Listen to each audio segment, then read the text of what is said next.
and thank you so much for sharing a few moments of your time. I won't be long, but I know that this week the company has been posting some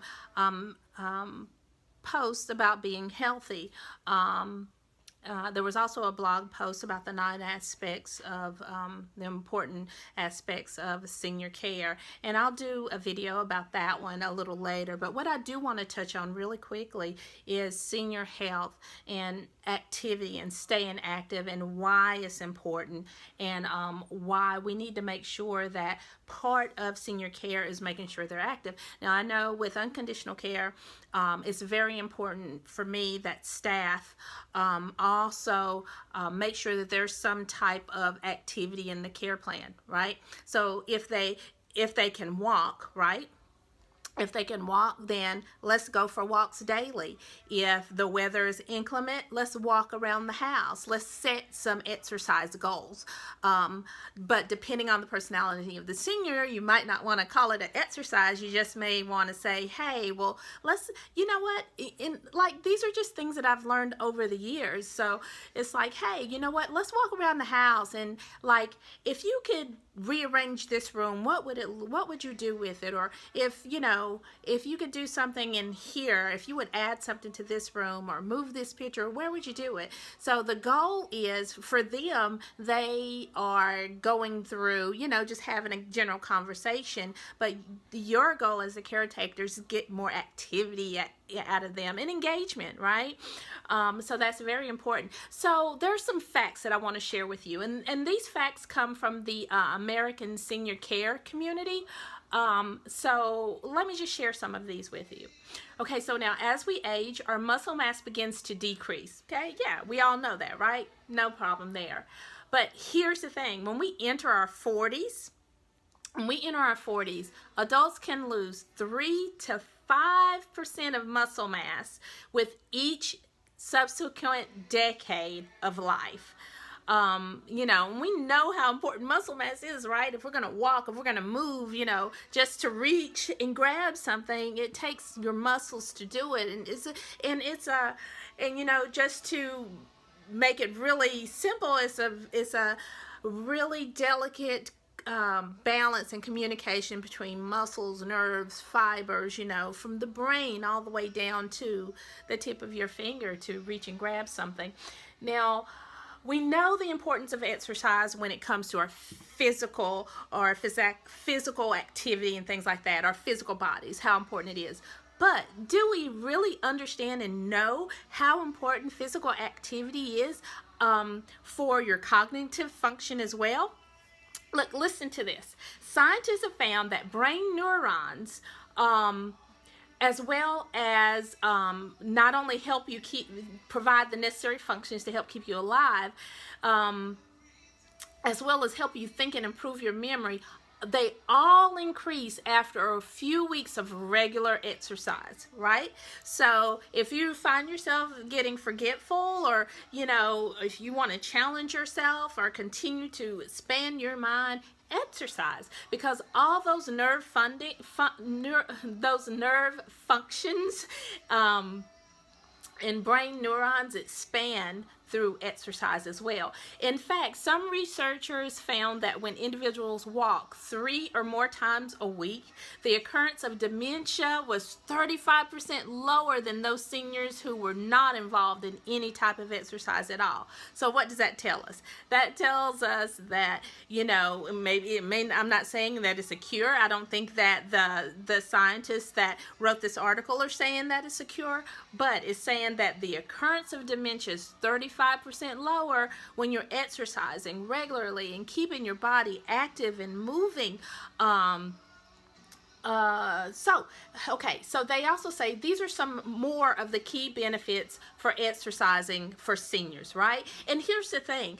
The studies shown, according to this group, the studies have shown that when you've done it for a series of years, right? So if you've been a runner for 30, 40 years, then, you have a heads up. But they're not saying that if you haven't been active your life, don't start. No, now's the time to start. Now's the time to get out there, get active, get busy, right? So look, exercise can improve healing and function, body function, right? So regular exercise by seniors may decrease the time it takes for a wound to heal by 25%.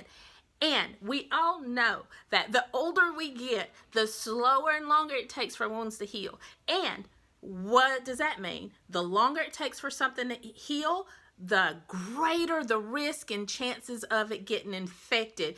And for a senior, an infection can be detrimental to health, right? So it's very important, right? Also, a healthy, strong body can better fight off infection and make recovery from illness or injury easier. Okay, another benefit is prevention of disease or chronic conditions. Now, according to the National Institute of Aging, exercising as a senior may delay or even prevent diseases like diabetes, cancer, stroke, cancer, stroke, heart disease, and osteoporosis, just to name a few. What's something else that happens? You get increased balance and stability. Now, this is major, right? Well, they're all kind of major. I know I make them all sound important because they are. They're so important. But increased balance and stability is super important, right? The last thing that you want for your loved one or for a senior to do is fall. The last thing, right, that's the last thing you want.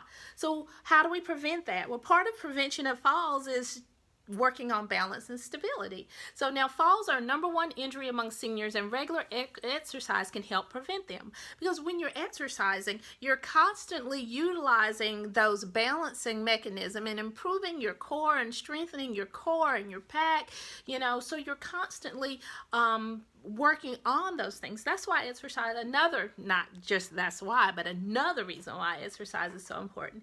And then you also have improved quality of life and increased life expectancy. Now, check this out. New studies have found that seniors who exercise improve not only their physical fitness, but experience psychological benefits as well. Exercise can help alleviate symptoms of depression and improve the mood in general. The increased mobility that comes from regular, moderate exercise can help a senior maintain his or her independence if it is done in a long-term basis. Consistency is more important than intensity. Did you hear that? I think that last sentence is very, very important. So a lot of times when we're talking about exercise, I know I've been guilty of it. So I think, okay, we're going to do this. We're going to get on this exercise program. We're going to get on this program, that program, whatever. And then we do it and we are like, boom, boom, boom. We're attacking it. We're going hard at it.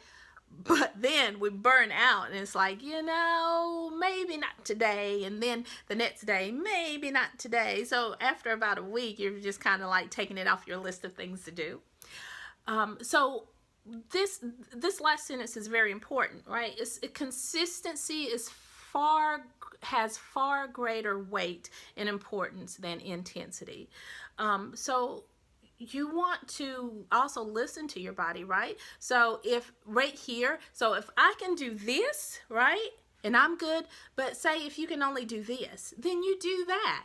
Don't try to go past that point of pain. Pain is there for a reason. It's, your body letting you know something's not right. So, but definitely, you want to engage in a regular exercise routine. And like I said earlier, some of the things that my staff and I do when dealing with seniors is to make sure that, it depends on personality as well. So depending on personality will determine the way that you're going to approach the topic or subject or even what you're going to call it, right? So there's the walking aspect of it. There's also, say if you have someone that is in the wheelchair, they're still independent, but they're just wheelchair bound. Maybe someone's disabled or something. Well, they're obviously not going to go walking, but what can you do? Maybe some 1-pound weights, right? if they have the ability to trapeze over the bed and pull-ups, right?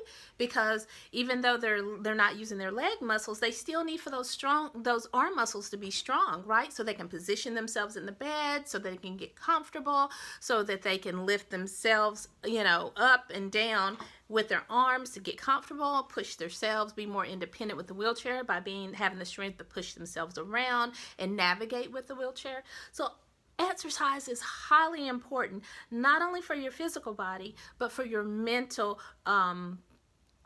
maintenance as well. So I hope that these tips and just this little communication was able to help you.